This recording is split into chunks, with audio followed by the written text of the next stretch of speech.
Radio silver city 89.6 FM आवाज़ रजत नगरी की और आरजे चंचले आपके साथ। आज हमारे साथ है श्री सद्गुरु दत्त एवं पारमार्थिक ट्रस्ट इंदौर के अध्यक्षा सम्मानित मातोश्री डॉक्टर आयुषी उदय सिंह देशमुख, जिनके द्वारा काफ़ी सारे महान सामाजिक कार्य किए जाते हैं, चाहे वो पिछड़े वर्ग की शिक्षा हो, नारी सशक्तिकरण हो या फिर आध्यात्मिक उन्नति हो।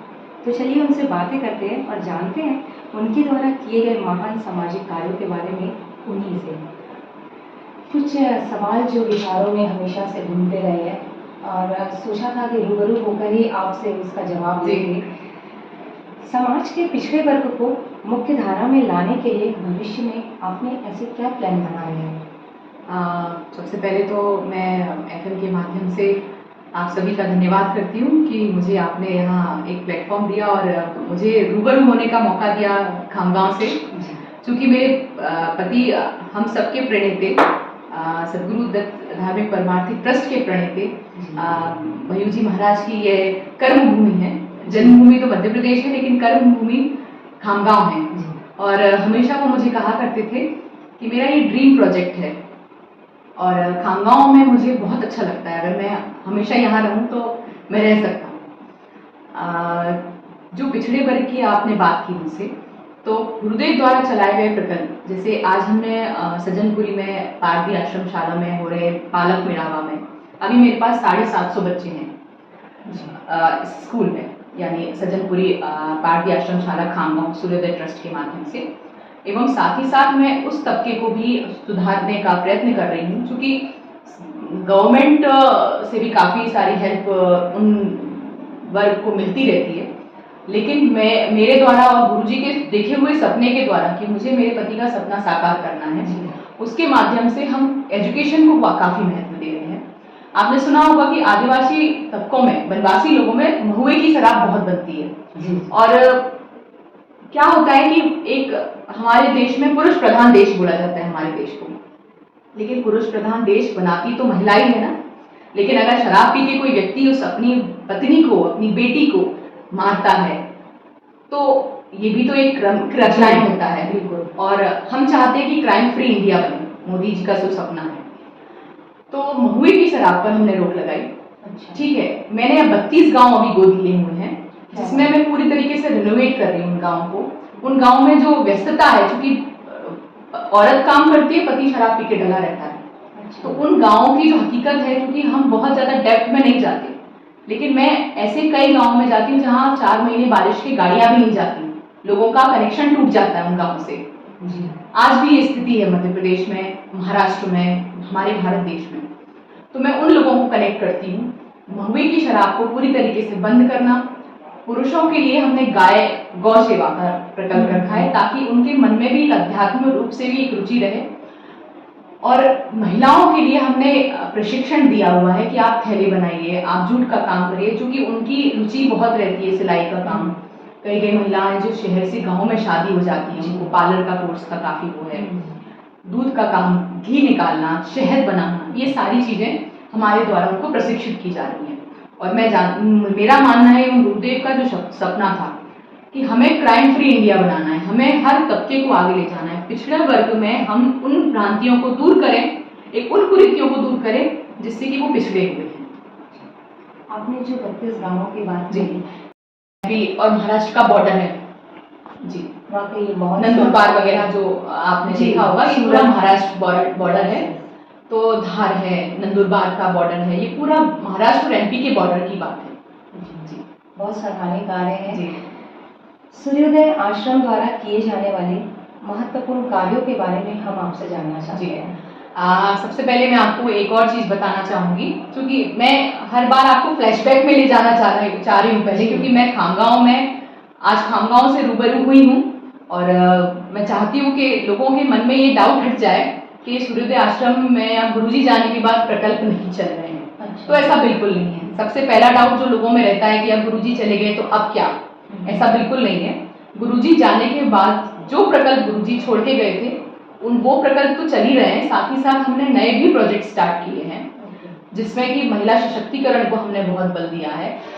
HIV पॉजिटिव बच्चे अकोला में हैं, पारदी आश्रमशाला को हम रीडेवलपमेंट कर ही रहे हैं, दिन पे दिन हम उसको और अच्छा अपग्रेड कर रहे हैं। क्योंकि MNRR फाउंडेशन का बहुत सपोर्ट रहता है, मेरे दोनों भाई अनिरुद्ध देशपांडे, विवेक कुलकर्णी दादा का खूब सपोर्ट है मेरे लिए। तो उनके माध्यम से पारदी आश्रमशाला को भी मैं काफ़ी डेवलप करने का हम प्रयास कर रहे हैं। साथ ही साथ उस्मानाबाद में जो प्रोजेक्ट चल रहा था, वाटर कंजर्वेशन के जो प्रोजेक्ट थे, जहाँ किसान आत्महत्या कर रहे थे, वहाँ पे वाटर पानी की वजह से, खेती में सूखा पड़ने की वजह से, उसको हम रीडेवलप कर रहे हैं।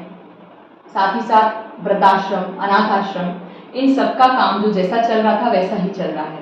और आने वाले समय में मेरी कोशिश रहेगी कि हम महिला सशक्तिकरण को लेके, मेरे पास अभी 400 महिलाएं हैं जो खुद से काम करके रोज अपना जीवन तो यापन कर ही रही हैं, साथ ही साथ अपना परिवार भी चला रही हैं। बहुत बहुत नारी सशक्तिकरण कितना जरूरी है और ये कैसे संभव होगा, कुछ बातें तो आपने जरूर बताई है, पर मैं थोड़ा सा डिटेल में जानना चाहूँगी। देखिए, नारी सशक्तिकरण जरूरी इसलिए है कि आज आपके सामने जो नारी खड़ी है, अगर वो सशक्त ना होती तो शायद आज मैं आपके सामने ना होती। और सशक्तिकरण का सबसे मेन मोटो ये है कि हम मन में आत्मविश्वास अगर ठान लें कि नहीं, मैंने ठान लिया है, मुझे ये करना है, कितनी भी आंधी तूफान आए, कितने भी लोग आपको पीछे खींचें, क्योंकि एक औरत का आगे बढ़ना समाज में हर जगह आपको तकलीफ देता है। कोई किसी को आगे बढ़ते हुए देख नहीं सकता। नारी को सशक्त बनना है तो सबसे पहले उसको खुद के बारे में सोचना है, क्योंकि सशक्त उसको बनना है। और साथ ही साथ मैंने कई महिलाओं को इतना मोटिवेट किया है, क्योंकि मैं खुद से ही बहुत बड़े ट्रॉमा से बाहर निकली हूँ। तो मैंने अपने आप को, मैं हर एक औरत में अपने आप को देखती हूँ कि अगर इसकी जगह मैं होती तो कितनी तकलीफ होती। जब तक आप उसका दर्द महसूस नहीं, समाज कार्य एक ऐसी सीढ़ी है कि आप जब तक खुद दर्द महसूस नहीं करेंगे तब तक आपको समाज कार्य का मतलब समझ में ही नहीं आएगा। तो नारी सशक्तिकरण के लिए मैंने विधवाओं के लिए, अनाथ बच्चियों के लिए, ऐसी बेसहारा बच्चियां जिनको पति ने छोड़ दिया क्योंकि बच्चा पैदा नहीं हो पाया, या किसी के यहाँ बच्चे हैं, किसी के पति को कोई और पत्नी पसंद आ गई, कोई और लड़की पसंद आ गई तो उसने उसको छोड़ दिया। ऐसी काफ़ी सारी महिलाएं हैं जो मेरे साथ रहती हैं, जिनको मैं प्रोटेक्ट भी करती हूँ और जिनको मैं सशक्त भी बनाती हूँ कि तू किसी से कम नहीं है, तू ये सोच के तेरा ससुराल और मायका मैं ही हूँ।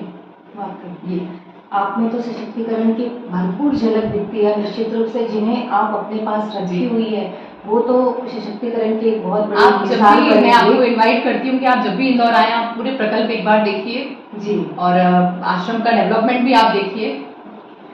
आजकल के युवक युवतियों को आप किस नजरिए से देखते हैं, उनमें कौन कौन से बदलाव लाने की आवश्यकता है? मैंने आपको शुरू में बताया ना कि सबसे ज़्यादा अगर आज के समय में नशे की जो लत लग रही है युवक और युवतियों में, वो जिस दिन खत्म हो जाएगी, क्योंकि हम एक मुद्दा उठाते हैं कपड़ों का कि लड़कियों को कपड़े, मेरा ऐसा मानना है कि लड़कों की अगर नज़र ठीक है, क्या विदेशों में तो रेप नहीं होते?